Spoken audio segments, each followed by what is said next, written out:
The 9,451st meeting of the Security Council is called to order. The provisional agenda for this meeting is the situation in the Middle East, including the Palestinian question. The agenda is adopted.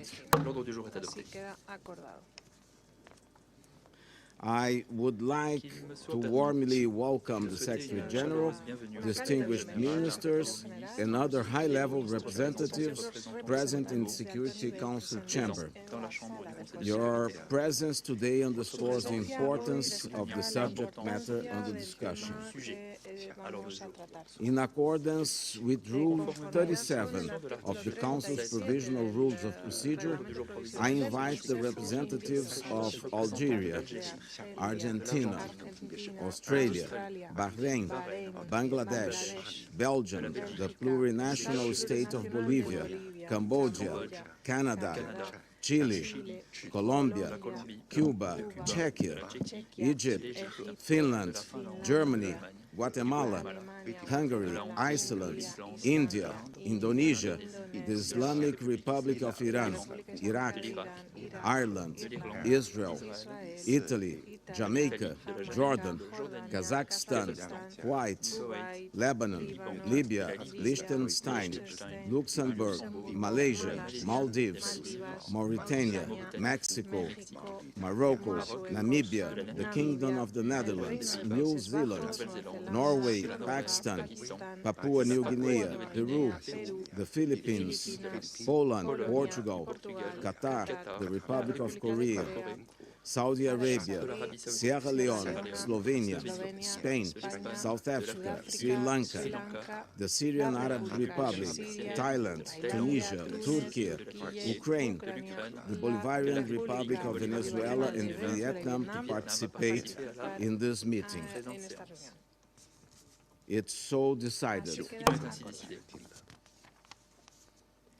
I propose that the Council invite the Minister of Foreign Affairs and expatriates of the observer state of Palestine to participate in this meeting in accordance with the provisional rules of procedure and the previous practices in this regard. There being no objection, it's so decided. On behalf of the Council, I welcome His Excellency Riyad Al-Maliki. In accordance with Rule 39 of the Council's Provisional Rules of Procedure, I invite the following briefers to participate in this meeting. Mr. Thor Venesland, the Special Coordinator for the Middle East Peace Process, and Ms. Lynn Hastings, Deputy Special Coordinator for the Middle East Peace Process, Resident Coordinator and Humanitarian Coordinator for the Occupied Palestinian Territory. It's so decided. In accordance with Rule 39 of the Council's Provisional Rules of Procedure, I also invite the following individuals to participate in this meeting. His Excellency, Mr. Sheikh Nyang, Chair of the Committee on the Exercise of the Inalienable Rights of the Palestinian People. His Excellency, Mr. Olaf Skog, Head of the Delegation of the European Union to the United Nations, and His Excellency, Mr. Ahmed Abulgait, Secretary General of the League of Arab States. It's so decided.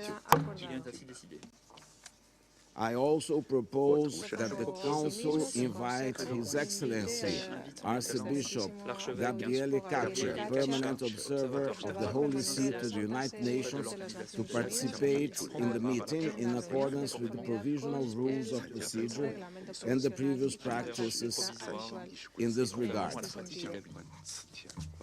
There being no objection, it's so decided. The Security Council will now begin its consideration of item 2 of the agenda.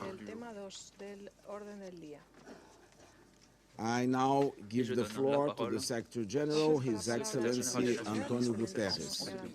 Mr. President, with your permission, I would make a small introduction and then ask my colleagues to brief the Security Council on the situation on the ground. Excellencies, the situation in the Middle East is growing more dire by the hour. The war in Gaza is raging and risks spiraling throughout the region. Divisions are splintering societies, tensions threaten to boil over.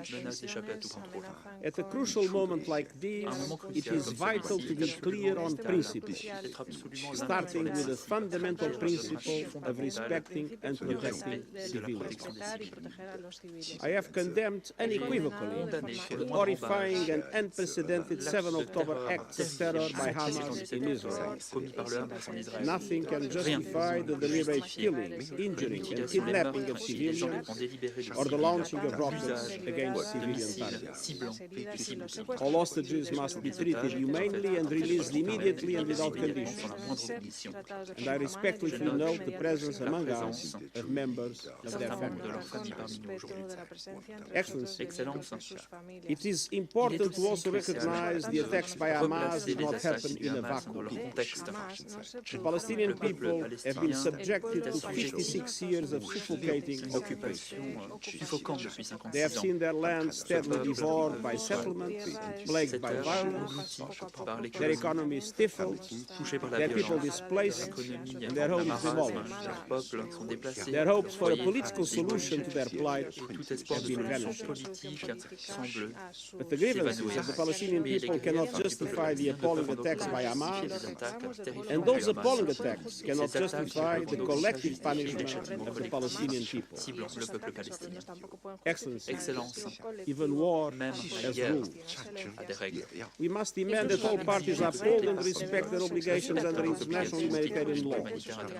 Take constant care in the conduct of military operations to spare civilians, and respect and protect hospitals, and respect the inviolability of UN facilities, which today are sheltering more than 600,000 Palestinians. The relentless bombardment of Gaza by Israeli forces, the level of civilian casualties, and the wholesale destruction of neighborhoods continue to mount and are deeply alarming. I mourn and honor dozens of UN colleagues working for UNRWA. Sadly, at least 35 and counting, killed in the bombardment of Gaza over the last 2 weeks. I owe to their families my condemnation of these and many other similar killings. The protection of civilians is paramount in any armed conflict. Protecting civilians can never mean using them as human shields. Protecting civilians does not mean ordering more than 1 million people to evacuate to the south, where there is no shelter, no food, no water, no medicine, and no fuel, and then continue to bomb the south itself.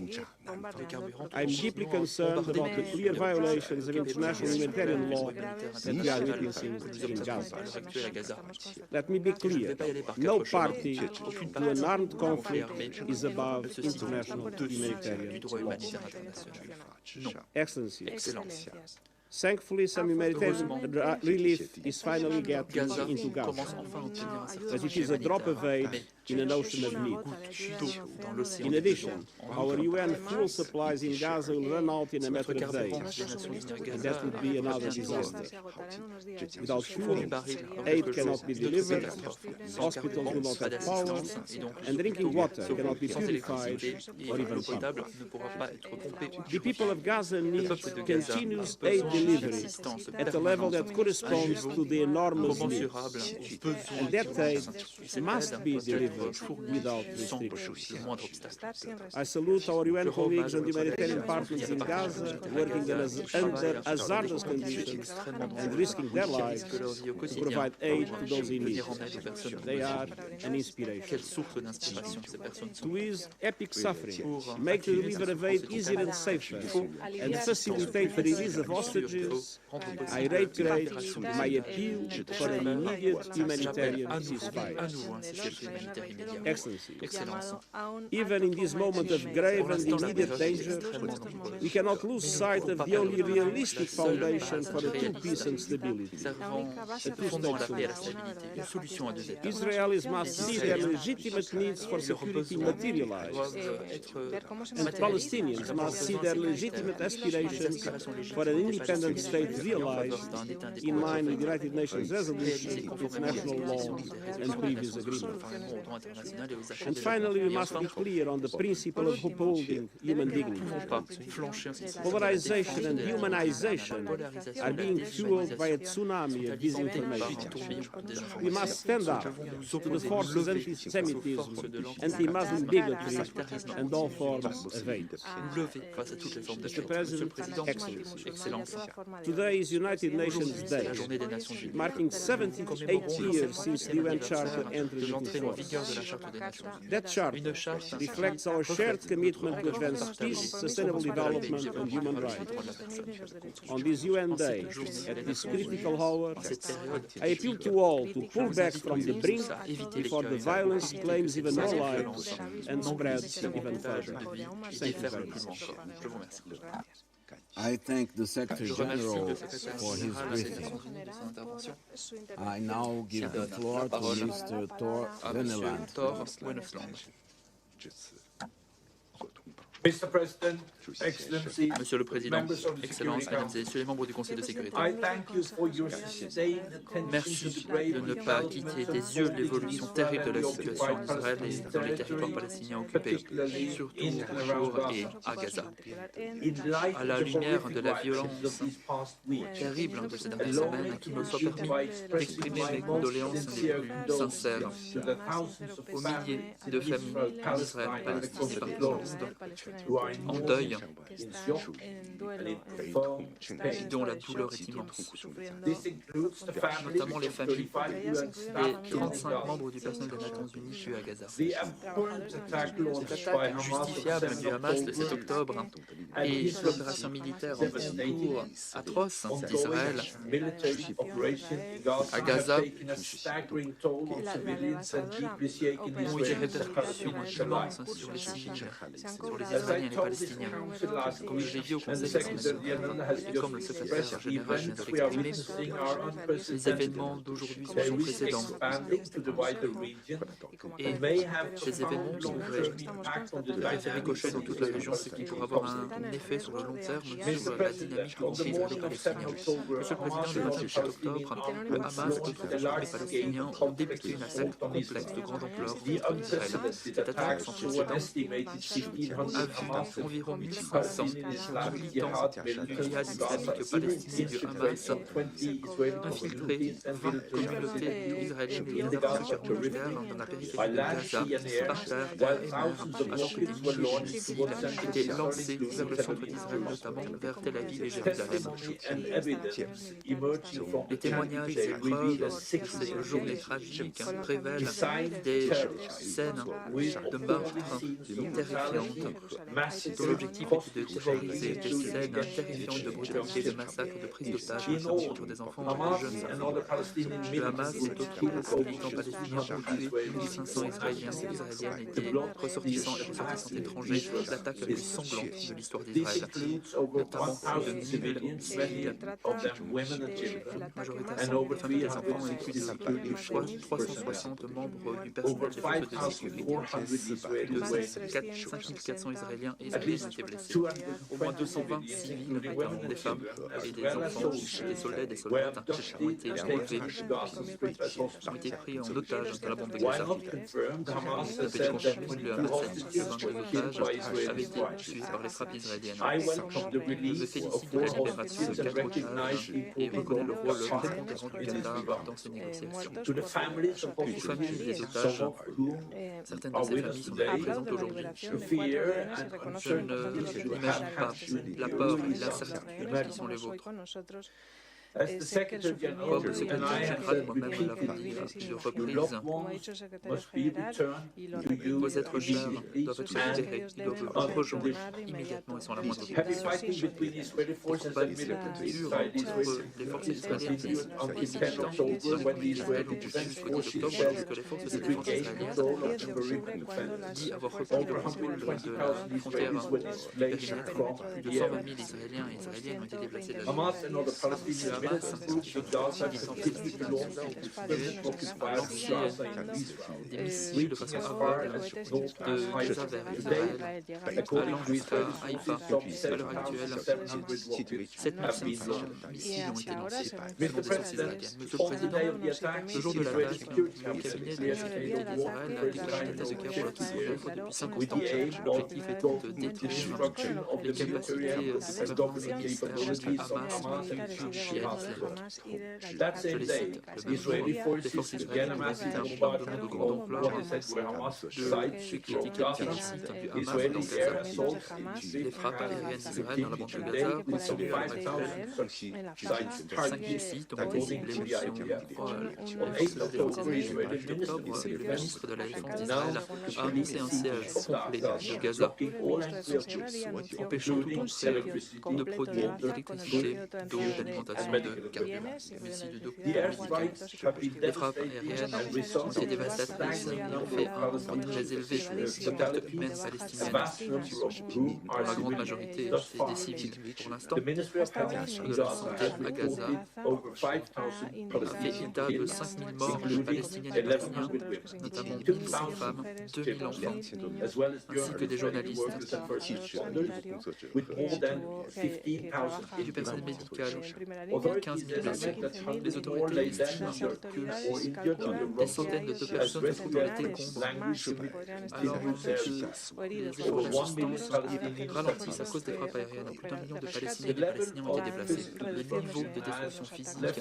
entire a neighborhoods in laissé rubble, des quartiers and entiers en critical charge des infrastructure has been infrastructures destroyed or damaged. indispensables ont été détruites ou endommagées. Des écoles, notamment des écoles de l'UNRWA et des hôpitaux. Many shelters displaced Un certain nombre de Palestinians have Palestiniens been et hit. Palestiniens essaient de trouver refuge ont été Displacement frappés. levels are Les niveaux de unprecedented. déplacement sont sans précédent. Compounding the destruction from airstrikes, the humanitarian impact has been immense. In this regard, I Et à cet welcome égard, the facilitation to overdraft il y a permis l'ouverture du passage de Rafah le 21 and octobre reiterate et the je humanitarian que l'assistance assistance humanitaire doit safely s'écouler de façon sûre et continue vers la bande de Gaza. I echo the Secretary General's l'appel du lead secrétaire for général immediate humanitarian qui ceasefire. insiste sur le Lena cessez-le-feu Estes, the humanitarian coordinator, the le OPC, will coordinateur report in militaire full dans l'état on the humanitarian doit situation on faire un behalf rapport of complet the sur la situation Secretary General humanitaire of du secrétaire Humanitarian général Affairs adjoint and des Emergency affaires Relief humanitaires Facility l'assistance Director, d'urgence. Martin Griffiths. Monsieur Mr. President, Monsieur le Président, the risk of significant further deterioration in the situation of the il occupied existe un West Bank risque with the significatif over of de conflict détérioration in the sur la region situation remain cisjordanienne significant. et un risque Violence in the occupied West Bank, doit faire ricocher dans including cette région. La violence dans la already at Cisjordanie warring notamment level, Jérusalem has Est, à déjà un increased niveau since préoccupant, the outbreak of the a war. augmenté depuis le début de la Israeli guerre. Les autorités authorities have israéliennes imposed ont widespread imposé des restrictions sur la liberté de déplacement extensive et arrests. des arrestations. High number of daily clashes in armed Les confrontations between Palestinians and entre des Israeli Palestiniens et des forces de sécurité separate israéliennes have been et des recorded, colons. as well as settler-related violence Nous avons aussi and enregistré la Palestinian violence attacks against des Israelis. colons, des attaques de Palestiniens Since ciblant 7 des October, Israéliens. 93 Palestiniens Palestinians, et Palestiniens, notamment 7 children have been killed by ISIS settlers, and one Israeli security personnel was killed in an armed attack.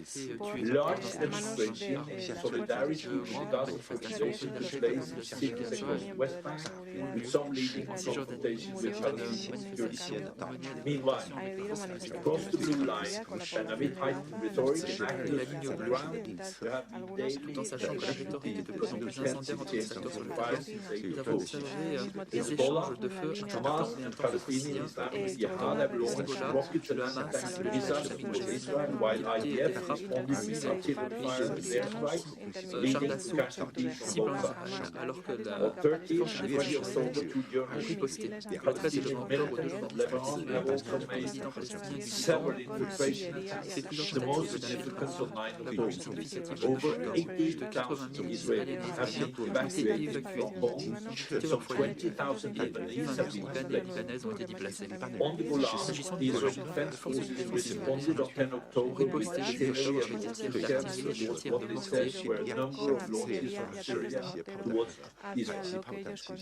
pour riposter face aux attaques civils israéliens.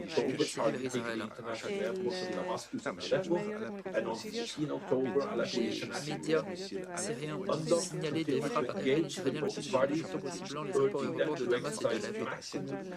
Et le 14 octobre, l'aéroport international d'Alep continua de continuer de collaborer avec deux parties, appelant à faire preuve d'une retenue maximale et à respecter l'objectif de la coordination sanitaire. Monsieur le Président, le secrétaire général du il fallait par quatre chemins et par exemple,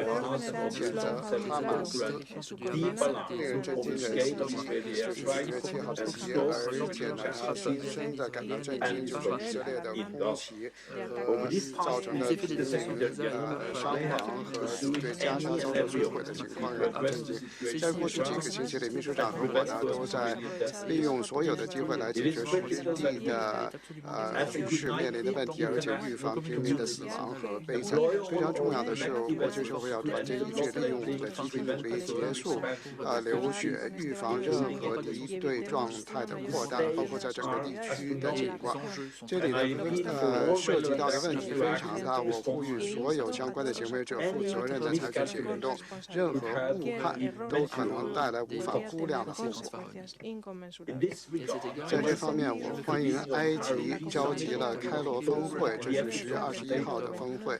我也欢迎这个地区国家和地区之外国家所做的努力来解决正在出现的人道大灾难，奠定基础，开始一个真正的、认真的和平程序。主席先生，这些灾难性的事件不能分割于广泛的备战巴勒斯坦领土、以色列和地区的情况，因为所有的事情都是相互关联的，没有解决的分割和地区战略的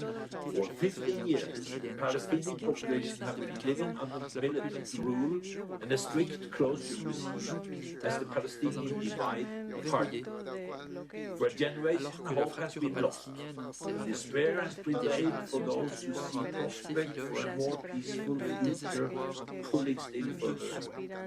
toute solution pacifique semble une solution politique d'aller de l'avant. The steps we take to address this crisis must be implemented in a way that ultimately advances negotiating peace and fulfills the legitimate national aspiration of Palestinians and Israelis, the long-held vision of two states in line with UN resolutions.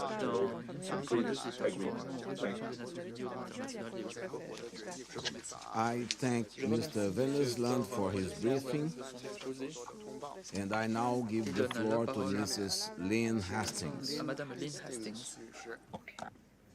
Mr. President, thank you for this opportunity to update the Security Council on behalf of Undersecretary General for Humanitarian Affairs and Emergency Relief Coordinator Martin Griffiths. At the outset, I want to welcome the release of 2 hostages on Saturday and another 2 yesterday. We are grateful to the Arab Republic of Egypt and the Emir of Qatar for mediating their release, and to the International Committee of Red Cross for facilitating.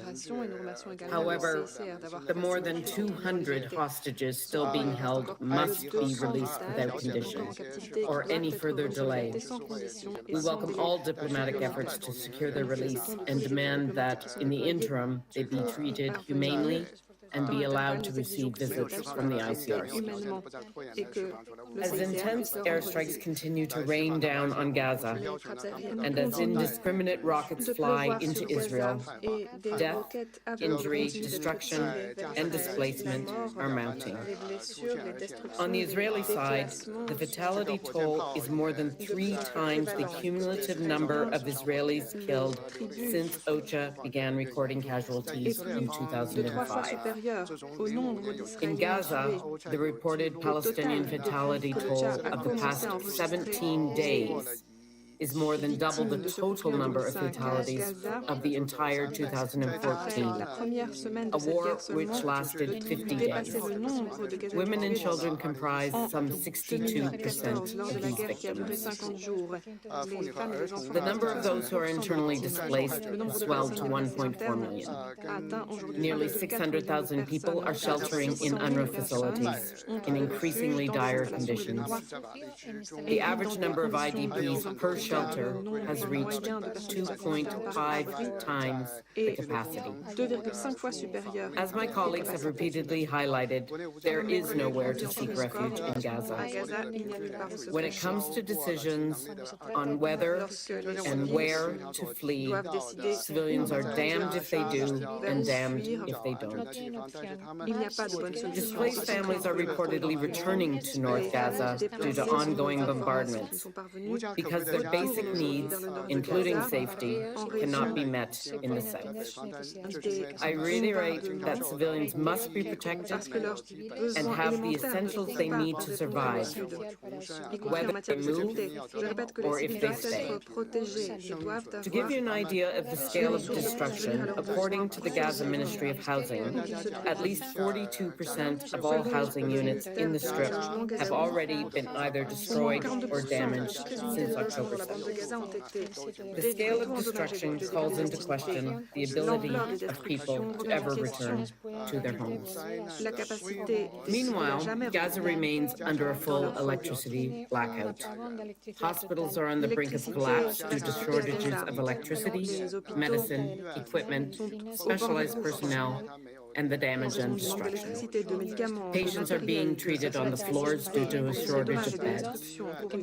Doctors are being forced to operate without anesthesia. Since the 7th of October, 16 health workers in Gaza have reportedly been killed and 30 injured while on duty.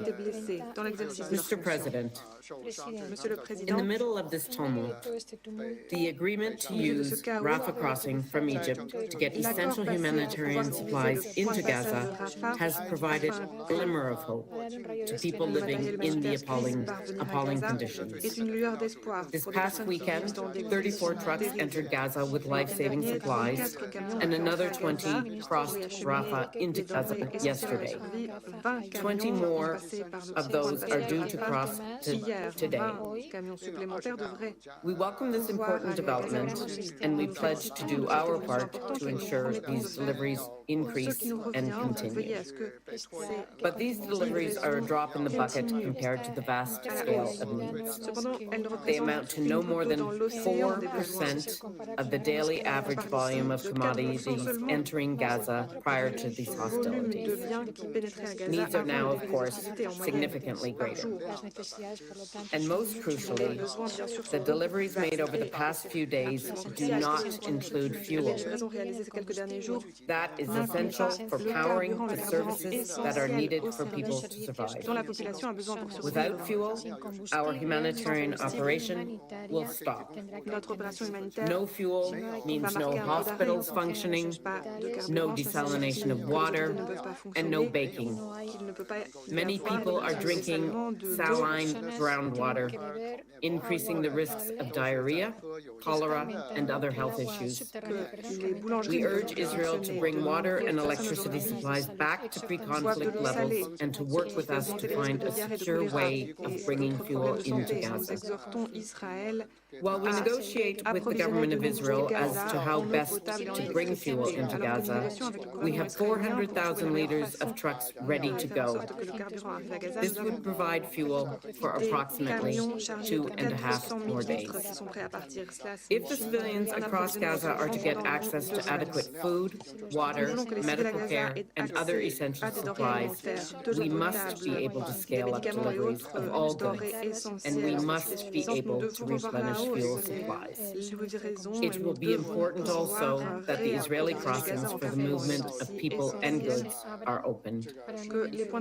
I want to express my utmost admiration for the bravery and extraordinary commitment of those delivering life-saving and humanitarian services in Gaza. This includes includes the incredible staff at UNRWA, many of whom are displaced themselves and who continue to support the most vulnerable despite it all. We must 35 UNRWA colleagues who have tragically been killed. I urge the Council to redouble funding to UNRWA and other humanitarian agencies on the ground without delay so they can continue these indispensable efforts. Mr. President, today of all days, when we celebrate the United Nations, we must all continue to demand respect for international humanitarian law. The parties on all sides must take constant care to spare civilians, including medical and humanitarian personnel, civilian objects, including homes, hospitals, and humanitarian assets. Civilians must have the essentials to survive, and to this end, the passage of rapid and unimpeded and increased humanitarian relief must be facilitated, and water and electricity connections resumed. I urge all countries with influence to exert it and ensure respect for the rules of war. Mr. President, agreement on the resumption of aid deliveries and the release of a small number of hostages over the past few days shows that through diplomacy, negotiation, humanity can prevail, and we can find humanitarian solutions, even in the depths of this conflict. In this spirit, I reiterate the Secretary General's call for an immediate humanitarian ceasefire to ease this epic human suffering. If we are to prevent any further descent into this humanitarian catastrophe, dialogue must continue to ensure essential supplies can get into Gaza at the scale needed, to spare civilians and the infrastructure they depend on, to release hostages, and to avoid any further escalation and spillover. The world is looking to the member states around this council to play its part in leading the way. Thank you. I thank Mrs. Lynn Hastings for her briefing, and I now give the floor to His Excellency Mr. Riyad Al-Maliki, Minister of Foreign Affairs and Expatriates of the Observer State of Palestine.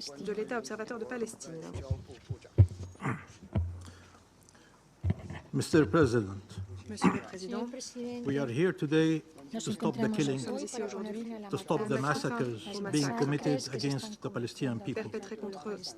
The ongoing massacres being deliberately and systematically and savagely perpetrated by Israel, the occupying power, against the Palestinian civilian population under its illegal occupation must be stopped. The Security Council has a duty to stop them. The international community is obliged under international law to stop them. It is our collective human duty to stop them.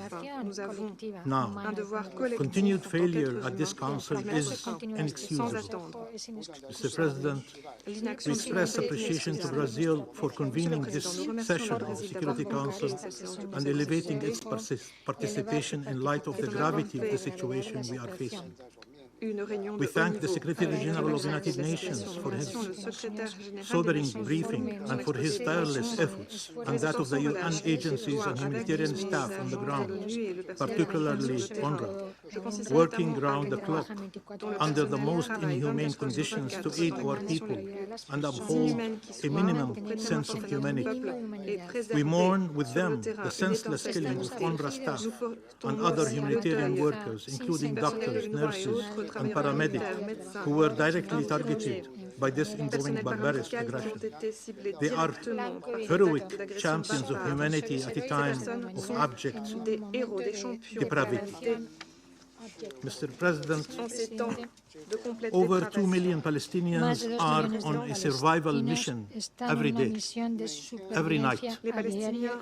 By the time representatives are done delivering their speeches today, 150 Palestinians will have been killed, including 60 children. In the last 2 weeks, over 5,700 Palestinians have been killed, including over 2,300 children and 1,300 women. Compared to the population of Gaza, that is the equivalent of 145,000 British citizens or 700,000 US citizens. Almost all those killed by Israel are civilians. Over 1 million displaced, 170,000 housing units destroyed.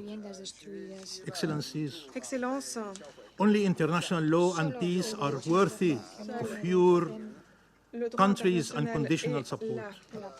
More injustice and more killing will not make Israel safer. No amount of weapons, no alliance will bring to it security. Only peace will. Peace with Palestine and its people. The fate of the Palestinian people cannot continue to be dispossession, displacement, denial of rights and death. Our freedom is the condition of shared peace and security. You have all spoken of the Palestinian people's legitimate grievances, addressing them, of their legitimate aspirations, help achieving them, of their right to self-determination, support its realization. For those actively engaged to avoid an even greater humanitarian catastrophe and regional spillover, it must be clear that this can only be achieved by putting an immediate end to the Israeli war launched against the Palestinian people in the Gaza Strip. Stop the bloodshed. There is no amount of humanitarian aid that can address the situation if more death, destruction, and devastation are imposed on our people in Gaza. There is no way to contain underlying tensions in our region if that reality does not change. There are so many fronts open for war and none for peace. Some of my colleagues spoke to me about the pain and anger of bereaved families. Every family in Gaza is a bereaved family. No one is spared. No one is safe. Where is the solidarity with them? Where is the empathy towards them? Where is the outrage for their killing? If these expressions are genuine, they cannot be accompanied by excuses for the killer and reasons for him to continue the killings. We should be on the same side. All of us who believe in justice and in peace, in the rule of international law, in the value and sanctity of human life, we should stand shoulder to shoulder in these moments. But that is only possible if everyone recognizes the value of Palestinian life, the need to uphold Palestinian rights. This is only possible if you offer unconditional support to the rule of international law and the objective of peace, not to those breaching the former and destroying the latter. Sooner or later, you will have to admit that the interests of your countries and those of this Israeli government are not aligned, but rather opposed. The sooner you recognize it, the more lives can be saved, the more chance we have to walk back from the abyss. It may be hard to imagine in these circumstances a different reality. The effort and energy it would take, the difficult choices it implies, the political cost it carries, the changes to policies it entails. But as we said repeatedly, it is worth it because of the alternative. The one we are living in right now, the one the Palestinian people have been experiencing for decades. There is a reality where no Palestinians and no Israelis are killed, where all enjoy equal measures of freedom, peace, and security. That reality is the one that deserves all your efforts and all your resources. Invest in peace, not war. Support justice, not vengeance. Stand for freedom, not justify continued subjugation and occupation. Billions of people from all faiths and all origins care about the fate of the Palestinian people. They measure against it all the statements and positions of your country. They consider it the ultimate test for the values one proclaims and the norms we all enacted. In Gaza, under the rebels lies over 1,000 Palestinians, and all the values and all the norms. Under the bombs, 2 million Palestinians, and all the values and all the norms. Abandoning the Palestinian people is betraying those values and norms. You either rescue the international law-based order or leave it to die there. We thank all those who have taken an equivocal position and offered support, starting with the countries of our region, who understand more than any other the implications of the continued inhumane and barbaric attacks against our people, but also countries across the globe, peoples in your streets, the moral voices of this world. Please listen to them. You have families, and some of you evoked them when Israelis were killed. How you could not but think of your loved ones and what pain and suffering you would feel if they had endured a similar fate. I am therefore convinced you cannot be numb to a reality where all the people you love, your parents, grandparents, siblings, children, grandchildren, aunts, uncles, and cousins, and in-laws are all in danger of imminent death, or worse, have all been killed in one strike, in one instant. That is happening repeatedly. Can you feel their pain? Can you imagine the day after for them, for that child who is the only survival for his entire family? Can you then imagine how we feel when anyone claims this is for the better? Can you imagine your loved ones besieged and bombed, deprived of the essential goods for their survival, their fate dependent on decision to allow or prevent fuel, water, and food from entering, with any delay meaning a death sentence for many? Families should be reunited in life, not in death. If you say you are for international law, international humanitarian law, and for protection of civilians, then nothing can justify what Israel is doing. This is targeting of civilians, or at best inhumane, unlawful, indiscriminate attacks. This is collective punishment. Once you remove the principles of humanity and distinction from the laws of war, nothing remains. These are crimes and should be treated as such. What Israel is doing is constant with its belief that we are subhuman, or human animals, as they put it. But surely you don't share that belief. You do not believe our lives are less worthy, less secret, more expendable. So imagine what you would do if bombs were falling on Israel, killing civilians by the thousands, and then ask why is this any different? Israel has killed thousands of Palestinians over the years, and yet no one suggested that entitled us to start killing Israeli civilians. Neither under the right to defend ourselves, to protect our own, or to resist. Your message was always clear. Nothing can justify justify killing Israeli Vous avez civilians. toujours Well, fait passer le message, à savoir que rien ne pouvait justifier le meurtre des Palestinian Israéliens. Il n'y a rien civilians. qui peut justifier non plus le meurtre de civils palestiniens. I will Absolument turn rien. now to speak in Arabic. Je vais maintenant m'exprimer en arabe.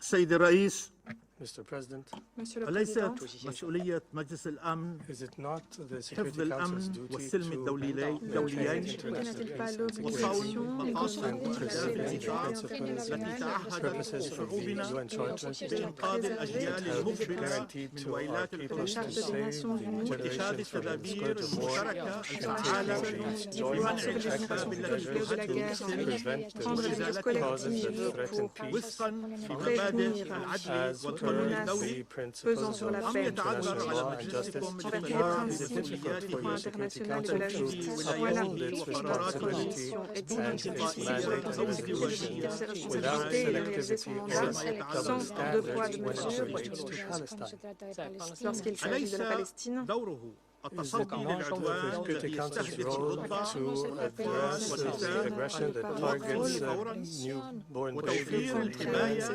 women and children, providing Palestinian civilians with protection against the continued crimes of the occupation, and addressing the root causes of the issue, and addressing the reasons for instability and insecurity, Des raisons qui expliquent l'instabilité et l'insécurité. present the باستعمار أرض desire of فلسطين the occupying وتشريد شعبها. Israeli powers to فالأمن colonize the يمران Palestinian من people. بوابة Peace and Pouvoir security d'Israël de pass coloniser le through peuple the palestinien. La paix et gate la of sécurité empowering the وغير Palestinians, القابلة and للتصرف passe par their enjoyment l'autonomisation of des their inalienable Palestiniens rights qui doivent are pouvoir not jouir de evading leurs droits this inaliénables. path and ignoring their On suffering. ne peut pas fermer les yeux sur leur souffrance. لقد جاء في Se الإعلان soustraire à العالمي cette In the لحقوق Universal Declaration of Human responsabilité. Rights, وأنا هنا Monsieur le Président, la Déclaration universelle des droits disregard de l'homme and contempt يفضي for إلى human إجراء rights أعمال sans سمجية respect des droits de l'homme barbarous conduit à acts des actes de which barbarie have outraged the qui conscience révoltent of la conscience de mankind. l'humanité.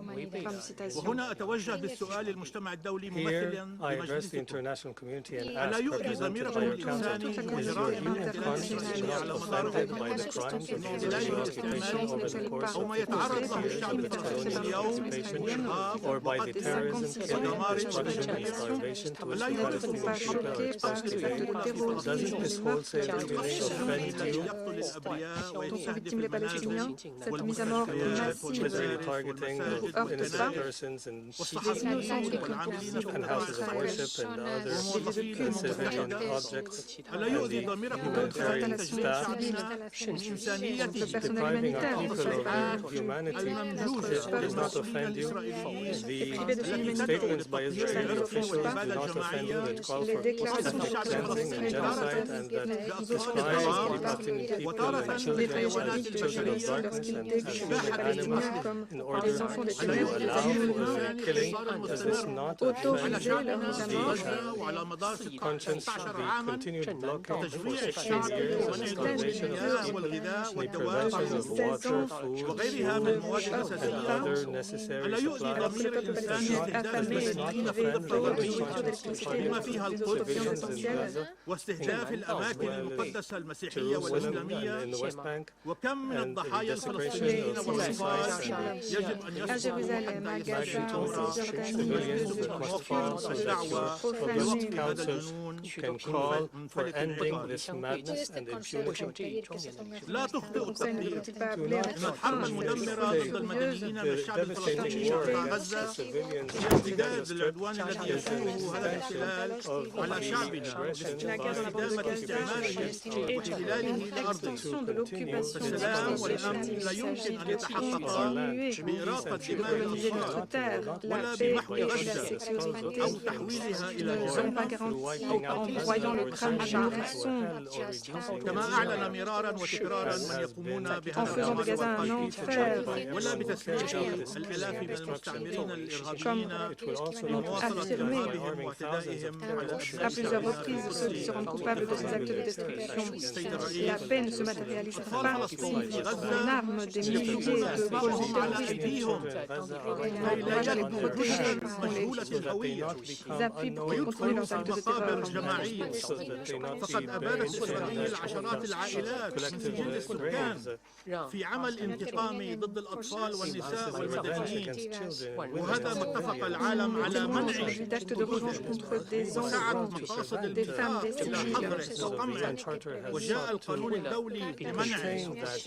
نعم سيد الرئيس، إسرائيل تنتقم من النساء والأطفال، تنتقم من الشعب الفلسطيني ككل، تنتقم من الضحية التي ما زالت ترفض الاحتلال المشروع الاستعماري، الضحية التي ما زالت تطالب بحقوقها في الحرية والاستقلال والعودة للشعب الصامت والجرائم والعدوان والهمج المدعم بخطاب الكراهية والانتقام والذي تقوده حكومة الاحتلال التي تريد إدماء جريمة النسل. كما قال شاعرنا الكبير نحن الضحية التي جربت كل أنواع القتل وحتى أحدث الأسلحة، لكننا الأعجوبة التي لا تموت ولا تستطيع أن تموت. لقد وقف العالم شاهدا على ما تقوم به إسرائيل من كل أنواع القتل والدمار والاعتقال والتهجير ضد الشعب الفلسطيني، وتعايش مع جرائمها وإفلاتها من البحر والحل الجزري للاحتلال ووجوده على أرض دولة فلسطين وإنهاء الاحتلال وإنقاذه من الشعب الفلسطيني والشرق الأوسط للحفاظ على الاستقرار والأمن C'est la seule façon de garantir la raison, la paix, la sécurité et la stabilité. Voilà la voie وعليه فإن الحد الأدنى الملح المتوقع من مجلس الأمن اليوم cette escalade dangereuse est le résultat de la trajectoire. Le Conseil va donc mettre en place une solution urgente et planifiée à la cessation immédiate des والعمل العاجل على تنفيذ المساعدات والمعونات البشرية في كل أنحاء القطاع غزة ومنع التهجير القسري وتوفير الحماية الدولية العاجلة للشعب الفلسطيني وتحقيق العدالة من خلال المساءلة والمحاسبة بالإضافة لاتخاذ ما يلزم من خطوات عملية لمعالجة جذر المشكلة وإنهاء الاحتلال الإسرائيلي لأرض دولة فلسطين وعاصمتها القدس استنادا لقرارات مجلس هذا ومرجعيات القانون الدولي وإنقاذ الحقوق غير القابلة للتصرف وعلى رأسها الحق لتقرير المصير والاستقلال الوطني والعودة للاجئين الفلسطينيين إلى ديارهم تنفيذا للقرار 194. الحرب والسلم يبدأ من فلسطين. ألا يكفي منطقتنا حروبا؟ غزة اليوم هي عاصمة العالم، ترحل كل الأنظار نحوها، لا تسقط في اختبارها. فيها شعب أبي جبار تحمل ما لا يتحمل البشر، كفى عذاب وقتل غزة وتحيا الحرية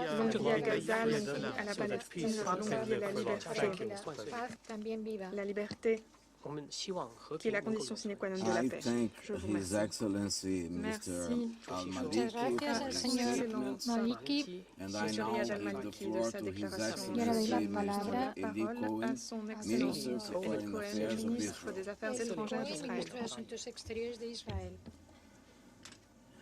Mr. President, Monsieur le Président, Minister of Foreign Affairs, Mesdames et Messieurs les ministres des Affaires étrangères, Mesdames et Messieurs les membres du Conseil de sécurité, as we meet here today, alors que nous nous réunissons aujourd'hui dans la chambre du Conseil de sécurité, de jeunes enfants, des bébés, are held in Gaza. sont tenus en otage à This Gaza. is beyond imagination, C'est inimaginable. a living nightmare Un cauchemar vivant. of 10 years old, Abigail, Afli, 10 ans, Abigail, 3 ans, Maya, 17 years old, 17 ans, Raz, Raz, 4 years old, 4 ans, Aviv, Aviv, 2 ans. Ariel, Ariel, 4 ans. Kfir, Kfir, qui a à peine 9 mois.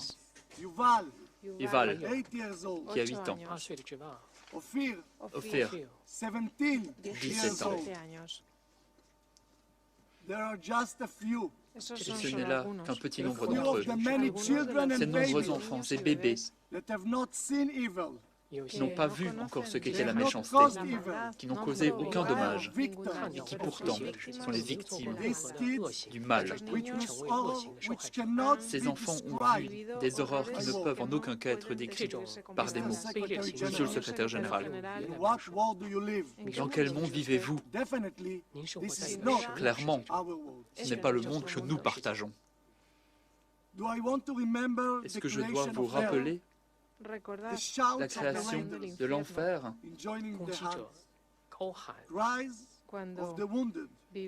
les pleurs des blessés qui suppliaient pour qu'on les laisse en vie, les faces, les visages de mères déchirées par la douleur qui cachait leurs enfants,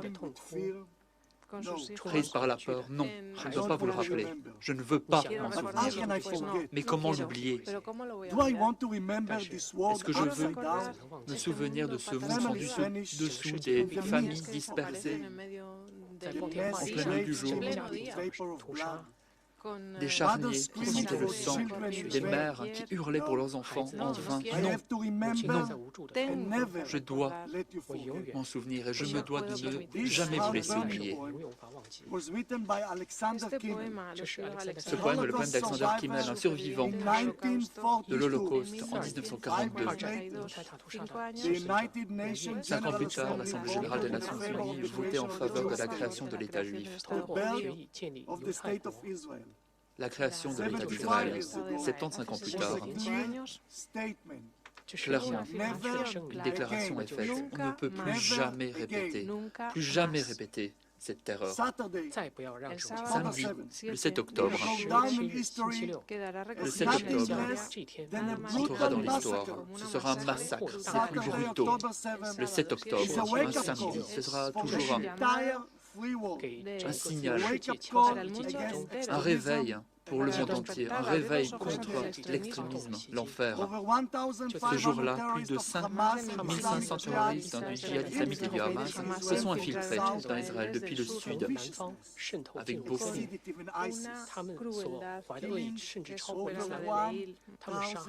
avec une rage supérieure à celle de Daesh, tuant des enfants, des bébés, des femmes, des hommes, et blessant plus de 4000 personnes. Ils sont passés de maison en maison, massacrant des familles entières, des gens chez eux dans leur lit, dans la rue, alors qu'ils allaient à la synagogue, violant des femmes, les enterrant vivantes, dansant, chantant face au corps, sans vie. Vous n'avez pas vu tout cela. Vous n'avez pas traversé ces horreurs.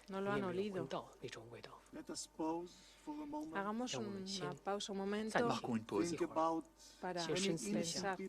Pensons à tous ces innocents qui voulaient tout simplement se réveiller le samedi matin. Un grand nombre d'entre eux n'ont même pas encore été enterrés. Et pourtant, on entend le Kaddish, la prière juive des morts. Ce massacre entrera dans l'histoire. Un massacre perpétré par des gens plus brutaux que les combattants de Daesh. Le Hamas, ce sont des néo-nazis. Le Hamas, c'est une troupe de néo-nazis. Le monde civilisé s'est uni pour lutter contre les nazis. Et comme le monde civilisé a uni ses forces pour défaire Daesh, le monde civilisé doit travailler à l'unisson avec Israël pour défaire le Hamas. Ne nous fourvoyons pas sur les intentions du Hamas. Monsieur le secrétaire général, vous le savez, la charte appelle clairement à la destruction et à l'élimination La charte du Hamas s'appelle la destruction de l'État. Over Ça ne pourra jamais se faire. 220 were taken hostage. 220 personnes sont prises en otage. Par des enfants See their parents murdered. qui ont vu leurs parents tués sous leurs yeux. Holocaust survivors, Les survivants de l'Holocauste, elderly in need les for care personnes and âgées medicine. qui ont besoin de We médicaments, call d'aide. for immediate Nous appelons the Red Cross access to all the hostages and their unconditional les otages le plus rapidement possible. Nous appelons à leur libération sans la moindre present in this condition. room. Mesdames et messieurs, vous qui êtes présents et présents, Moran Aloni. Moral Maloney, 7 members of his family 7 membres de were sa taken famille hostage. en otage. Moran's sister Sharon Aloni Konyo, Sharon Aloni Konyo, sa Daniel sœur, Aloni, et were Daniel kidnapped with Aloni, Sharon's husband enlevés David, avec and David, their le mari twins, Emma Sharon and Julie. et leurs jumeaux qui ont à peine 3 ans, des Right jumeaux de now, 3 ans. while we are sitting here, Ici, même they are aujourd'hui, all by the Hamas, ces gens sont sous l'emprise du Hamas, alongside Daniel's 5-year-old daughter, de la fille de Amelia. Daniel, 5 ans, Amelia. Esto el sábado por la mañana del 7 de octubre. Tout le Sharon matin, wrote Sharon a family group chat escribió en un that there are chat familiar Hamas terrorists in sa their home. famille, hay disant terroristas qu'il de était Hamas chez en su elle, casa. qu'il se cachait. Estamos Quelques escondidos minutes plus tard, She en wrote that the elle terrorists écrit set que les the house on terroristes fire. avaient incendié la maison. y al cabo de unos Est-ce qu'il minutos n'avait pas dijeron entré que habían prendido fuego, qu'il porque n'arrivait no pas à podían l'entrer, entrar ils en ont esa- brûlé la maison. en ese Pour prendre les sexo. And they written that they are choking. Escribía que estaban Ils ahogándose. ont trouvé refuge dans leur salle de refuge. Minutos She después received a Et private quelques minutes message plus from tard, un mensaje privado de elle a su reçu un hermana message de sa sœur disant diciéndole, estamos muriendo, ayúdennos. nous sommes en train de the mourir. family received La familia information. La famille a recibió reçu des información informations. Daniel, de que Sharon, Sharon, Daniel, Daniel, Julie, Emma, Julie, Emilia, Emilia, David, David and Ariel, et Ariel, David's brother, le frère de David, were David, captive by estaban Hamas du terrorists. Hamas retenidos à por Gaza. los terroristas de Hamas en Here Gaza. with us is another family. Il y a aussi Con une autre nosotros famille, está otra familia, Hes Robert Herschel Pauling, Pauling, un jeune homme Age 23. un de hombre 23 ans à de 22 peine, Beautiful años and innocent participant in the music que qui participaba participait innocemment à un festival de musique, de música. seriously injured. qui est blessé Está grièvement. gravemente herido On his phone, y desde su teléfono 2 text messages. Et on voit 2 envió messages dos sur son mensajes, téléphone los qu'il dos a pu envoyer à últimos ses mensajes parents que pudo enviar a sus padres avant d'être antes de enlevé ser ici, secuestrado. pour être emmené à Gaza. Os Je quiero, suis désolé. lo siento. Voilà ce qu'il a écrit. Voilà ce qu'il a écrit à ses parents. There are other families Hay Il y a otra d'autres familia here familles with us que nos today. acompaña présentes avec también nous hoy, ce The matin. family of la Itai familia Khen, de La famille Itaihen, de Taichen, Kit and Aviva de Segal, Kit, de Afifa Sekal, Liad Benin, Léa Benin, Benin, Dan Alexander, Dan Alexander, Omer Ventura, Omer Ventura. and there is so many more. y hay Et il y en a tantos, bien tantos d'autres más. qui ne sont pas Qatar. parmi nous. Qatar, Qatar, which financed Qatar. and harbor of Hamas leaders, Financia could Qui finance les influence dirigeants and de Hamas, enable qui the aurait pu immediate permettre and unconditional release la libération sans condition de tous les otages, de tous les otages que están en manos de los sous terroristas. l'emprise des terroristes. members of the international Vous, les membres de la communauté internationale, devriez exiger de Qatar just that. de justement opter pour cette solution. La réunion devrait se conclure par un message clair. Laissez-les rentrer chez eux. Bring them home. Laissez-les rentrer chez eux. I would like to listen to this recording. Je voudrais vous faire écouter cet enregistrement. بكلمك من جوا بسيم افتح الواتس تبع بالوام شوف كيف قتلى شوف كيف قتلت بيدي يا ربنا قتل يهود هاي دخلوا بالدين يابا ربنا يحميك يا رب ربنا يحميك يا رب ربنا يحميك يا رب بكلمك من جوال يهودية قتلته وقتلت جوزها This is a terrorist of Hamas. Voilà un terroriste du Hamas. What he said in there in Lo Arab, que dice Ce qu'il dit en arabe, telling to his y está c'est qu'il dit à sa mère ou à son père, sans doute, that he's proud que qu'il est se fier, siente of orgulloso his blood of 10 de Jewish that he dar la murdered. qu'il est sangre fier de de los ces 10 judíos meurtres de que ha juifs asesinado qu'il a en sus accumulés. manos. What monster Quel monstre! Ils ont donné naissance à un monstre, ces gens. Monsieur le secrétaire général, voilà le monde dans lequel nous vivons. We give Palestinian Gaza till the last millimeter. There is no dispute in regard to the land of Gaza. Pour ce qui est de la terre de Gaza, il n'y a pas le moindre différend. They take the money they receive from Ces the gens world, prennent de l'argent and instead et of building au hospitals, lieu de créer des hôpitaux, de créer des bureaux, au lieu de construire des centres commerciaux, ils utilisent cet argent pour créer des usines de missiles, des tunnels, pas pour aider le peuple gazaoui. This is one example. Voilà un exemple, Monsieur le Président. You can show all the movies that Et they vous film. pouvez montrer tous ces films, des films dont ils sont fiers et qu'ils créent. Lowly, we're not speaking on behalf of Islam. Human values, Les valeurs humaines, fight for freedom. la lutte pour la liberté. Ces gens s'expriment de la cruauté, de la haine. Et mesdames et messieurs, nous devons tous nous poser les bonnes questions. Qui sont ces opposants? Nous, Israël, nous avons non seulement le droit de nous défendre, c'est légitime, nous avons aussi le devoir de le faire. Ce n'est pas un droit, non, c'est un devoir. I want to speak to all of you. Je voudrais m'adresser à tous The West is et vous le next. dire. The Le prochain sur la West liste, is next. c'est l'Occident. Je le répète, c'est l'Occident. Which was imposed on us. Cette guerre qui nous a été imposée, il n'y a pas de parti. Cette guerre nous a été imposée. Not only Israel's war. C'est la guerre seulement d'Israël, c'est la guerre du monde. I hear the call. Escucho Proportionality. J'entends des appels à la estos violence. llamados a la proporcionalidad, J'entends Before. llamados a pedir Ceasefire. J'attends des llamados appels. para un alto el fuego.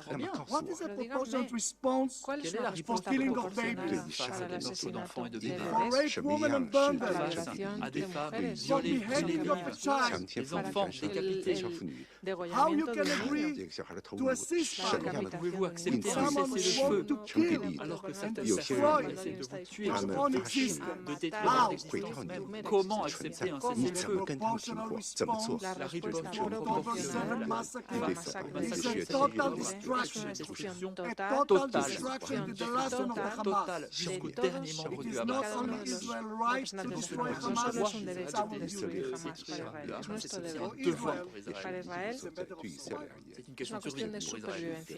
Free world El mundo libre should remember Devrait s'en debería souvenir recordar et ne y jamais no oublier. olvidar what nunca happened on October Ce qui s'est 7. passé le 7 octobre. Today, this Il barbaric ne terror devrait jamais être oublié. Este Cette terror terreur bárbaro barbare, afectó a elle est là Israel aujourd'hui. ese Demain, día, pero mañana demain, puede ser, puede estar en la puerta de cualquiera, partout. a las Elle puertas frappera These vos terrorists portes. don't have only Estos terroristas Israel destruction in mind. no solo pretenden, no tienen la idea de la destrucción de su objetivo, es el Conquérir le mundo. monde. Read about it. Léanlo, Informez-vous. Exactly like the Nazis. They igual que los say Exactement comme les nazis. nazis. they are willing Je to le expand. répète, Dicen que ils están veulent dispuestos étendre leur champ. a This war was expandirse. imposed on Cette us. La guerre guerra se nous a nos ha été impuesto. We have imposée. not chosen No la this. hemos Pas elegido, choisi No cette doubt. guerre. pero We are going Mais to win. que no les quepa encore une duda, la fois, vamos a parlons ganar. We are d'un going doute to que win. nous allons la gagner Vamos cette a guerre, nous ganar allons la esta gagner. guerra, porque Parce esta que cette guerra guerre, c'est es une una guerre guerra de por vie. la vida. Cette guerre Your war, doit être Y debe ser votre su guerra guerre también. aussi. as Iran's proxy, Hamas, Hamas, has three objectives de Irán, to its l'Iran, le barbarous Hamas tiene attack. tres trois objetivos objectifs con Murder dans of estos cette Jews, ataques guerre bárbaros. barbare, les El meurtres the de asesinato de juifs, kidnap, el l'enlèvement secuestro of hostages, de d'otages rehenes and the railing, the expansion of peace, et stability, l'élimination de la paix, and de normalization la las normalisation. in posibilidades our de paz, region. estabilidad y normalización en nuestra united región. will and purpose like never before. Il faut être unis, Israël notre objectif must est now seul. Israël Et Israël, debe in an mu par ambitious son actuar way, désir, réagira de de show façon esa Hamas manera sin precedentes, de objectives forma también sin pour s'assurer que precedentes, les para objectifs demostrar du Hamas ne que los seront objetivos de jamais Hamas concrétisés nunca et que se ces alcanzarán. objectifs ne seront jamais atteints. the 18th day since the beginning of this Cela war. fait Pasados 18 18 jours que días cette desde guerre a que In comenzó the commencé. last esta guerra, 18 days, 18 derniers jours, nos citoyens et citoyennes ont été la cible de tirs de missiles depuis Gaza. Depuis Gaza, entre autres, il y a clairement une tentative d'escalade et de provocation, provoquer une guerre chez nous, alors que le Hezbollah iranien cible nos villes. L'objectif du Hamas et de ses maîtres chanteurs et collaborateurs est clair comme de l'eau de roche. Mais le Hamas n'arrivera jamais à ses fins. Israël est confronté à ses pays voisins qui sont une menace sur eux. Mais en plus de cela, un missile balistique est envoyé sur Israël depuis le Yémen. Nous savons très bien qui est derrière tout cela. Nous savons très bien quelles en sont les raisons de cette attaque.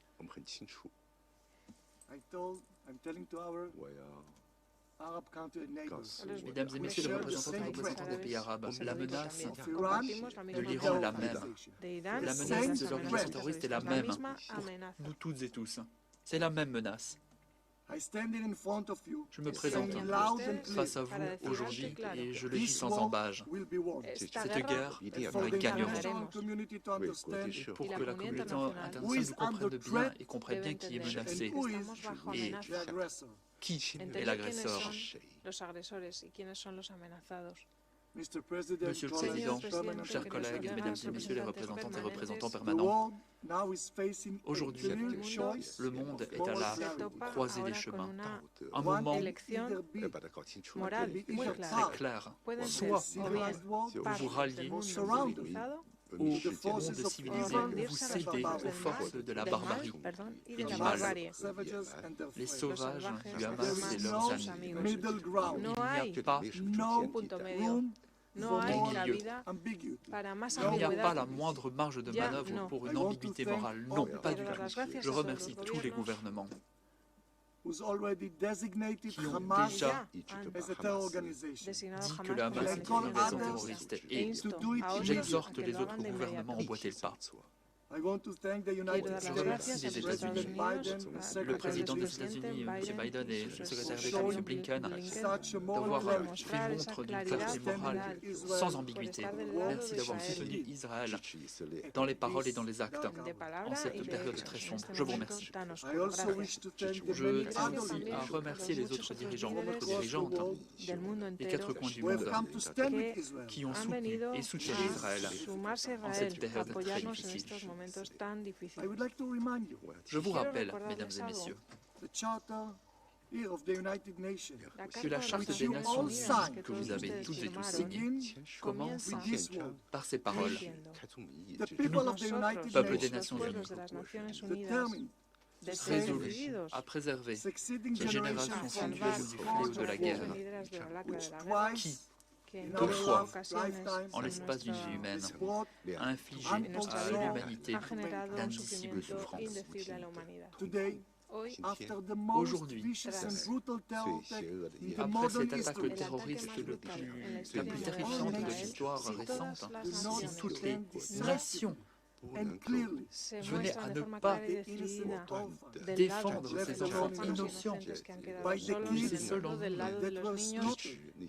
si tous ces États ne défendent pas ces enfants massacrés, si tous les États ne défendent pas les rescapés de l'Holocauste et ne soutiennent pas Israël dans notre mission visant à éliminer ces monstres, les éradiquer de la surface de la terre, si toutes les nations décident de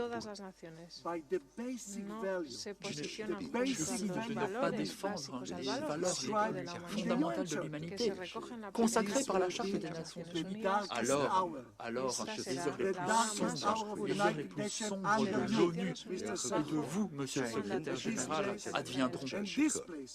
Et le Conseil de sécurité n'aura plus de droit moral à exister, plus le moindre. En cette période très difficile pour le peuple d'Israël, nous le disons avec force, nous sommes forts. Nous reconstruirons notre société. Nous sommes résolus à atteindre nos objectifs. et parvenir à notre rêve, c'est-à-dire devenir une nation libre sur notre terre, la terre de Zion et Jérusalem. Je vous remercie. I thank His Excellency Mr. Je Cohen remercie for son his Excellence statement. M. Cohen de son intervention. I shall now Et make a je vais statement in prononcer my une déclaration capacity as the Minister en tant for que Foreign ministre Affairs of des Affaires Brazil. étrangères du Brésil. I thank the Secretary General Antonio Guterres, Je remercie le secrétaire général Antonio Guterres, le coordinateur spécial pour le Moyen-Orient, le processus de paix, M. Thor Wennesland, Special la Coordinator, coordinatrice spéciale President adjointe and Humanitarian Coordinator for the occupied coordinatrice Palestinian présidente territories, pour les Mrs. territoires palestiniens Lynn occupés, Mme Hastings, Lynn for their Hastings, briefings. de leurs interventions de ce We matin. are Sommes les témoins witnessing unprecedented levels of violence in the region. d'une violence sans précédent dans la région. Depuis more le 7 than octobre, 5,000 plus de lives 5000 have been lost vies on ont été both perdues sides, des deux and more côtés, than a million et plus d'un people million de have personnes fled their homes ont in dû Gaza fuir Strip. leur foyer Allow dans la me bande to de Gaza. quote President Je voudrais Lula citer le on président his Lula appeal to reason. qui a Hamas appelé à la raison. Le must Hamas release doit Israeli libérer children des who were enfants abducted israéliens from their families. enlevés à leur famille. Israel must Et cease Israël bombing doit so that cesser Palestinian tout children and their bombardement mothers des enfants can de ces leave mères the palestiniennes Gaza pour Strip que ces personnes puissent across quitter la bande de the Gaza border with Egypt. à travers la frontière avec There l'Égypte. needs to be a minimum of humanity Un in the minimum insanity d'humanité of dans war. la folie End de la of guerre. quote. Fin de citation. What President Lula is underscoring is that we are dealing with both a hostage and a humanitarian crisis. The acts of terrorism carried out against civilians in Israel resulted in over 1,000 victims and the abduction of hundreds of innocent people, including children and the elderly. 3 Brazilian citizens have been confirmed dead, victims of Hamas attacks. As we deeply mourn their passing, we cannot condone acts of terrorism. Violence only breeds further violence.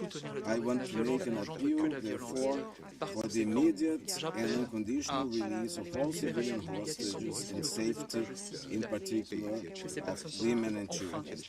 Acts of terrorism are heinous and criminal, and international law is clear on the ways to address it. The Security Council has created a significant body of counter-terrorism norms. When counter-terrorism efforts disregard basic norms and principles, including non-use of force, they reinforce rather than counter the narratives of terrorist groups. Hence, as an effective strategy to address the terrorist threats, it's imperative to ensure full respect for human rights, humanitarian law, and refugee law. Children must always be treated primarily as victims, in a manner consistent with their rights, dignity, and needs. The escalating violence in Gaza is also unacceptable. So is the demolition of civilian infrastructure, which resulted in the destruction of 42% of civilian houses. We cannot tolerate the loss of over 2,000 Palestinian children. As the occupying power, Israel has a legal and moral obligation to protect the local population under international humanitarian law. The recent events in Gaza are particularly concerning, including the so-called evacuation order, which is leading to unprecedented levels of misery for innocent people. The number of trucks with humanitarian aid that cross the Rafah border is certainly insufficient to meet the basic needs of the local population. The entire territory continues without power supplies, impacting the work of health personnel. Hospitals are operating beyond full capacity. Access to drinkable water has been impeded, and many are resorting to improper sources. Civilians must be respected and protected at all times and everywhere. All parties must strictly abide by their obligations under international humanitarian law. And I highlight in this respect the fundamental principles of distinction, proportionality, humanity, necessity, and precaution, which must guide and inform all actions and military operations. Distinguished delegates, We must not lose sight of the root causes of this conflict: oppression, social and economic inequalities, recurring violations of human rights. 2023 marks 75 years since the beginning of the Israel-Palestine conflict. It is disheartening to see the lack of progress in the peace process between Palestinians and Israelis. The stalemate in the peace process has been fueling an unsettling rise in violence. Even before the crisis in Gaza, 2023 was already the year with the highest death toll since 2005. The situation in the West Bank remains tense, with successive harmful incidents escalating into violence and leading to civilian casualties. The surge in shelter-related violence is also alarming. Achieving peace requires strict adherence to international law, as well as working towards realizing the two-state solution. As clearly stated by this Council, the continued occupation of the West Bank is unlawful and undermines the prospects for peace. Israel must stop all settlements activities in the occupied Palestinian territories, including East Jerusalem.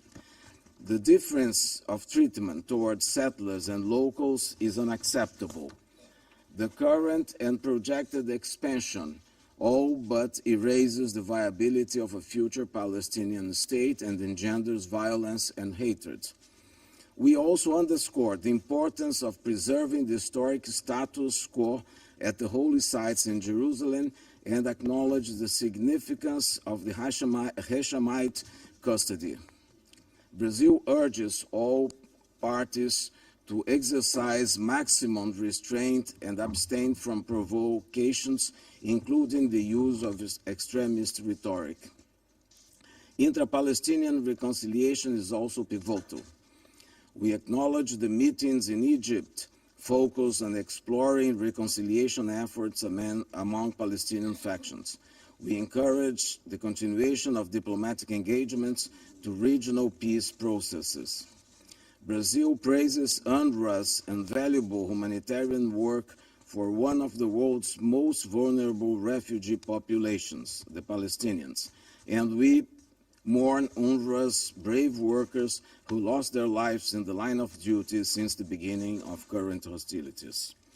Our commitment to UNRWA is reflected in our availability to hold the vice chairmanship and the chairmanship of the agency's advisory commission from July 2024 and July 2025, respectively.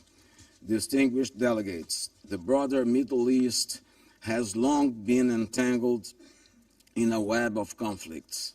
These conflicts lead to immeasurable suffering, grief, loss, hardship, and worst of all, hopelessness. They also severely destabilize the region. Now we see the very concrete risk of the crisis in Gaza spilling over to other parts of the region.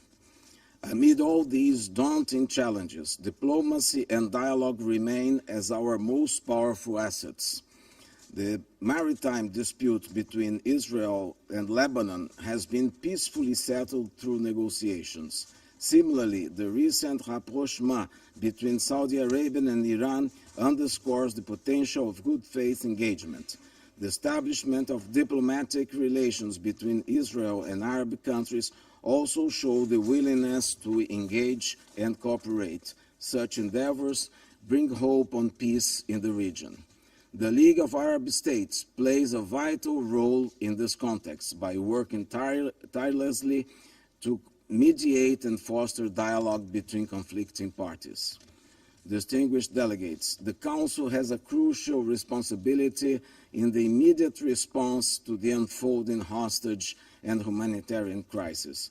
Much of the reputation of the United Nations depends on its approach to the ongoing crisis. Since 2016, the Council has not been able to pass a resolution on the situation in the region. Obstructive strategies have been impeding the crucial decision on international peace and security be taken. As a result, the situation in the Middle East is by far one of the most thwarted issues in the Security Council. This Council must be up to the challenge before us.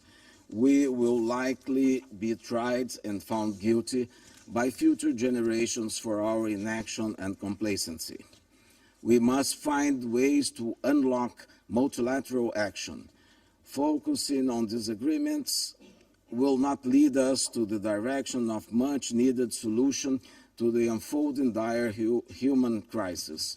The Security Council should not shy away from its responsibility of calling for the liberation of the innocent people abducted from their families, as well as for their safety, well-being, and humane treatment. This is a broad political call for the opening of urgently needed humanitarian corridors.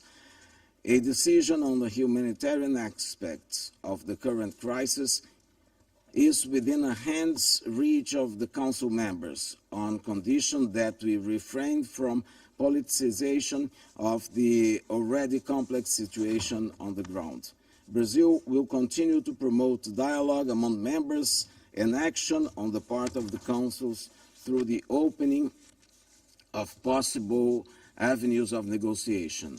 In this spirit, President Lula instructed me to attend the Cairo Peace Summit the past Saturday with an unequivocal message to add Brazil's voice to all those who are urging calm, restraint, and peace in the region. Despite the various positions of the member states there represented, consensus was possible on four major aspects as follows: the end of violence, the implementation of ceasefire, the establishment of humanitarian corridors, and the full endorsement of the two-state solution.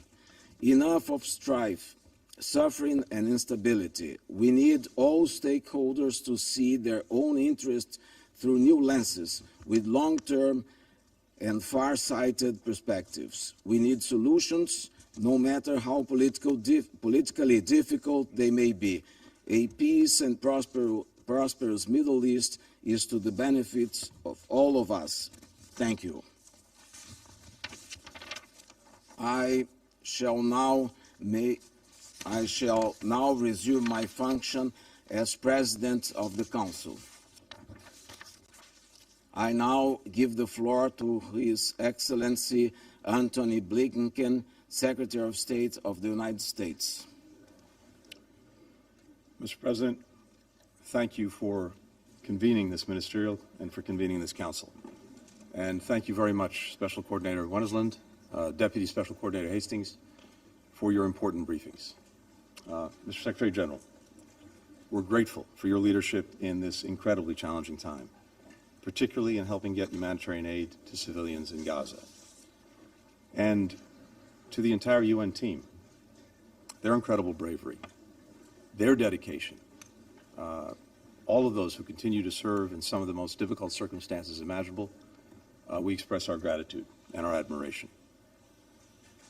I'm here today because the United States believes that the United Nations, and this Council in particular, has a crucial role to play in addressing this crisis. Indeed, we put forward a resolution that sets out practical steps that we can take together toward that end. The resolution builds on many elements of the text that Brazil put forward last week. It incorporates substantive feedback that we received from fellow Council members over recent days. It also draws heavily on the views that I heard firsthand from partners across the region after Hamas's appalling attack on October 7, views that the United States shares. First, we all recognize the right and indeed the imperative of states to defend themselves against terrorism. That's why we must unequivocally condemn Hamas's barbaric terrorist attack against Israel. Babies riddled with bullets, young people hunted down and gunned down with glee, young people beheaded, families burned alive in a final embrace, parents executed in front of their children, children executed in front of their parents, and so many taken hostage in Gaza. We have to ask, indeed it must be asked, where is the outrage? Where is the revulsion? Where is the rejection? Where is the explicit condemnation of these horrors? We must affirm the right of any nation to defend itself and to prevent such horror from repeating itself. No member of this council, no nation in this entire body could or would tolerate the slaughter of its people. As this Council and the UN General Assembly have repeatedly affirmed, all acts of terrorism are unlawful and unjustifiable. They're unlawful and unjustifiable whether they target people in Nairobi or Bali, in Luxor, Istanbul or Mumbai, in New York or Kibbutz Berry. They're unlawful and unjustifiable whether they're carried out by ISIS, by Boko Haram, by Al-Shabaab, by Lashkar-e-Taiba, or by Hamas. They're unlawful and unjustifiable whether victims are targeted for their faith, their ethnicity, their nationality, or any other reason. And this Council has a responsibility to denounce member states that arm, that fund, and train Hamas, or any other terrorist group that carries out such horrific acts. Let's not forget that among the more than 1,400 people that Hamas killed on October 7 were citizens from more than 30 UN member states, including many of the members around this very table. The victims included at least 33 American citizens. Every one of us has a stake. Every one of us has a responsibility in defeating terrorism. Second, we all agree on the vital need to protect civilians. As President Biden has made clear from the outset of this crisis, while Israel has the right, indeed the obligation, to defend itself, the way it does so matters. We know Hamas does not represent the Palestinian people, and Palestinian civilians are not to blame for the carnage committed by Hamas. Palestinian civilians must be protected. That means Hamas must cease using them as human shields. It's hard to think of an act of greater cynicism. It means Israel must take all possible precautions to avoid harm to civilians. It means food, water, medicine, and other essential humanitarian assistance must be able to flow into Gaza and to the people who need them. It means civilians must be able to get out of harm's way. It means humanitarian pauses must be considered for these purposes. The United States has worked relentlessly to make real these principles. We continue to coordinate closely with Egypt, Israel, and partners across the region, as well as with the United Nations, to build mechanisms that will enable sustained humanitarian assistance to flow to civilians in Gaza, without benefiting Hamas or any other terrorist group. President Biden appointed one of our most senior diplomats, Ambassador David Satterfield, to lead our humanitarian efforts, which he is currently doing on the ground. The United States has committed an additional $100 million in humanitarian assistance to Palestinians in Gaza and the West Bank, bringing the total aid that we've provided to the Palestinian people over the past 2.5 years to more than $1.6 billion. That makes the United States the largest single-country donor, by far, to the Palestinian people. We call on all countries, particularly those with the greatest capacity to give, to join us in meeting the UN's appeal for the humanitarian situation in Gaza. At the heart of our efforts to save innocent lives in this conflict, and in every conflict for that matter, is our core belief that every civilian life is equally valuable. There is no hierarchy when it comes to protecting civilian lives. A civilian is a civilian is a civilian, no matter his or her nationality, ethnicity, age, gender, faith. That's why America mourns the loss of every single innocent life in this crisis, including innocent Israeli and Palestinian men, women, children, elderly people, Muslim, Jews, Christians, people of all nationalities and faiths, including at least 35 UN staff members. That's why it's imperative that we work to protect all civilians in this conflict, to prevent more deaths atop the many that have already occurred. The value we place on civilian life is the driving force behind our efforts to secure the release of hostages held by Hamas and other terrorist groups in Gaza. I, as others have, had the occasion to meet with families of those missing and suspected to be in the hands of Hamas on my recent trip. Several, as you know, are in this room with us today. None of us can imagine the nightmare they're living, something no family should have to endure. Their loved ones must be released immediately, unconditionally, and every member of this council, indeed, every member of this body, should insist on that, insist on that, insist on that. We're grateful to Qatar, to Egypt, to the ICRC for helping secure the release of 4 of Hamas's hostages. But at least 200 more, and again, from many of our nations, are still in the grip of Hamas. So, again, I implore every member here, use your voice, use your influence, use your leverage to secure their unconditional and immediate release. Third, we're all determined to prevent this conflict from spreading. This goes to the principal responsibility of the Security Council, maintaining international peace and security.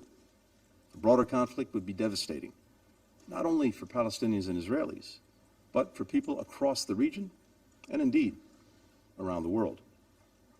To that end, we call on all member states to send a firm, united message to any state or non-state actor that is considering opening another front in this conflict against Israel, or who may target Israel's partners, including the United States. Don't throw fuel on the fire. Members of this council, and permanent members in particular, have a special responsibility to prevent this conflict from spreading. I look forward to continuing to work with my counterpart from the People's Republic of China to do precisely that when he visits Washington later this week. Now, it is no secret to anyone in this room or on this council that for years, Iran has supported Hamas, Hezbollah, the Houthis, and other groups that continue to carry out attacks on Israel. Iranian leaders have routinely threatened to wipe Israel off the map.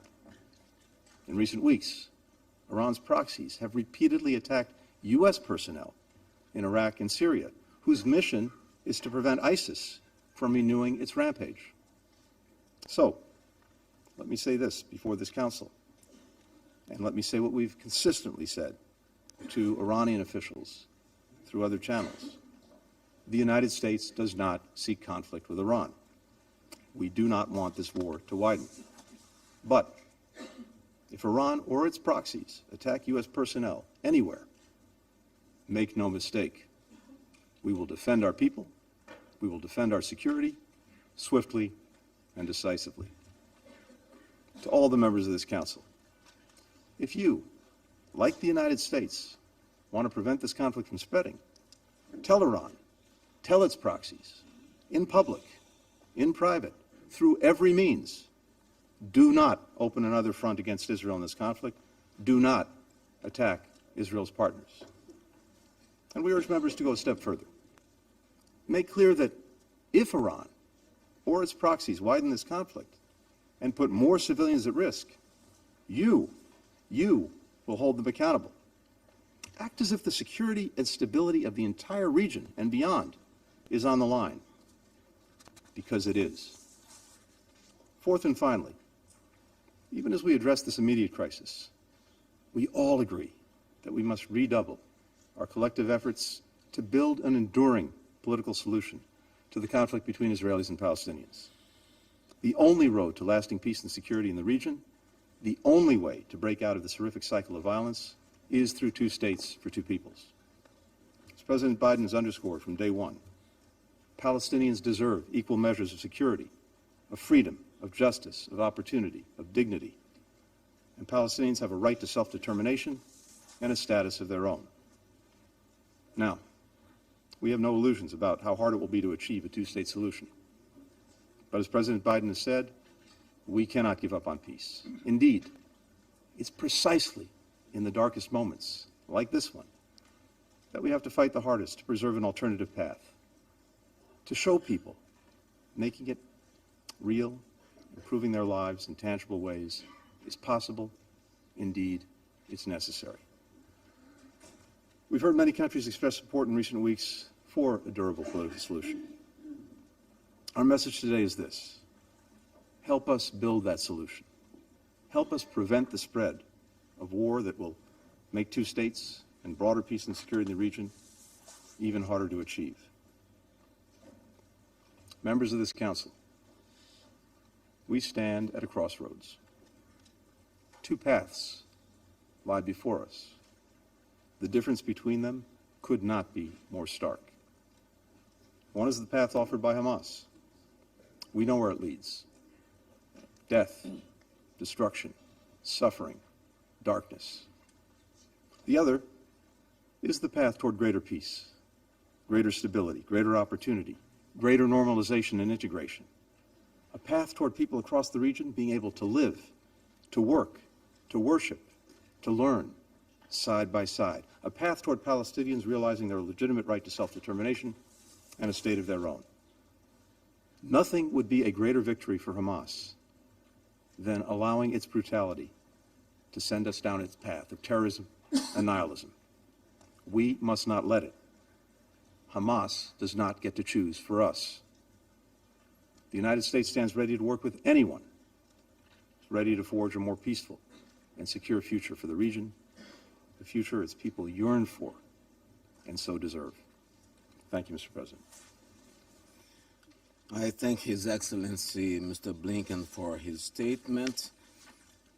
Now I give the floor to Her Excellency Mrs. Catherine Colonna, Minister for Europe and Foreign Affairs of France. Monsieur le Président, je remercie le secrétaire général et son représentant personnel et coordonnateur spécial des Nations Unies pour le Moyen-Orient, ainsi que son adjointe, d'avoir informé notre Conseil, et je salue l'engagement personnel du secrétaire général face à cette situation qui est très préoccupante et, disons-le, dangereuse. Très préoccupante sur le plan humanitaire et dangereuse car la région risque un embrasement. Notre Conseil doit désormais agir et exercer ses responsabilités. C'est son devoir, c'est notre devoir. Nous avons le devoir de condamner sans aucune ambiguïté l'attaque terroriste du Hamas et d'autres groupes terroristes contre Israël, une attaque massive, inhumaine et abominable, une attaque contre des civils, assassinés de sang-froid, torturés, violés. Personne ne peut contester la réalité qui est que le 7 octobre, le Hamas, groupe terroriste, Hamas, a terrorist group, launched an offensive against a UN member state, Israel. Ce terrorisme a aussi frappé la France. This terrorism also struck 30 des nôtres ont France. perdu la vie. 30 French people died, and 9 of our people are missing. They are reportedly hostages. I reiterate our call for all hostages to be released immediately without conditions. Children, including French children, are today most probably being held hostage in Gaza. No one within this Council can accept this. All hostages must be released. In light of this attack, I'd like to reiterate that France unswervingly stands in solidarity with Israel and unfailingly supports its security. Israel has the right to security. Israel has the right to defend itself and protect its people so that such an attack never, ever happen again. The President of the Republic reiterated this again today in Israel. I went there 9 days ago and I saw the pain and the suffering of the people. Israel has the right to defend itself while respecting international law, in particular international humanitarian law, and therefore to protect civilians. We're all aware as well that Hamas does not at all represent the Palestinians. In the Gaza Strip, where Hamas reigns with terror, it is holding the population hostage. It just brings suffering because of the violence of the fighting, and Hamas brings a terrible humanitarian crisis. Given this humanitarian crisis, our duty, including that of Israel, is to guarantee ongoing provision to civilians, including women, children in Gaza, of basic